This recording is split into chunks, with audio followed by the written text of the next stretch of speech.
Vous ici, une fois de plus, bon, on embraye. J'ai vu que les glaçons n'ont pas fondu. Bon, du coup, on part d'un nouveau vin. Aujourd'hui, nouveau vin et toujours un petit bijou. On repart sur du rouge comme on avait eu la chance de le faire avec le Final Draft du domaine de la Pertuisane. Là, on va repartir sur un rouge, sur un terroir qu'on a déjà abordé aussi, qui est les Aspres. Donc, on a eu déjà abordé avec le premier blanc et le rosé. Et là, on est à Nils. Alors, Nils, ça fait partie de ces petits hameaux, de ces petits villages qu'on a traversés en 2 minutes, qu'on n'a même pas vus. Donc, beaucoup de gens ne savent pas où c'est juste à côté, c'est entre Ponteia et Trouillas, si je ne dis pas de bêtises, même moi je ne sais plus où c'est. Et là, un petit peu perdu, on a le Masbécha. Alors le Masbécha, qu'est-ce que c'est? C'est notre ami Charles qui fait des vins trapus, volumineux, puissants, comme il aime. Et ça se ressent dans ses vins et on a vraiment quelque chose de très généreux. Alors cette cuvée là, je me permets de m'excuser de la part du vigneron. Il y a un petit souci d'étiquette, il y a un petit défaut d'étiquette. Normalement on a un petit liseré bleu juste là avec marqué le nom de cuvée et le millésime. Donc normalement c'est la cuvée MVD, donc pour Mourvèdre, millésime 2017.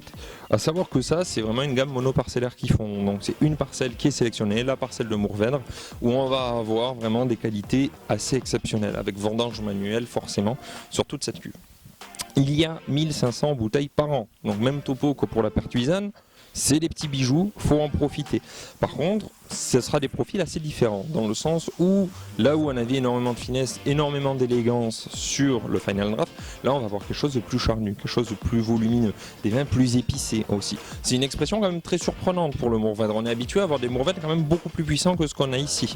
Mais là, on va garder ce côté très généreux. On est sur des sols quand même argilo-calcaires aussi sur celui-ci, donc on va glaner plus de fraîcheur, plus de gourmandise que ce qu'on va avoir sur la vallée de la Glisse, qu'on va avoir sur Maury, mais on a des vins où là, une belle côte de bœuf, ça lui fait pas peur. Donc juste avec un peu de gros sel et du poivre, ça ira très très bien. On peut partir aussi sur un beau plat en sauce. L'avantage qu'il y a, c'est que c'est un vin qui va garder beaucoup de fraîcheur et un beau fruit. Donc là, tout ce qui va être carbonate flamande pour tous nos amis belges et tout ce qui va être aussi bœuf bourguignon, ça marchera très très bien. On est vraiment sur des vins généreux, à l'image du vigneron qui aime partager.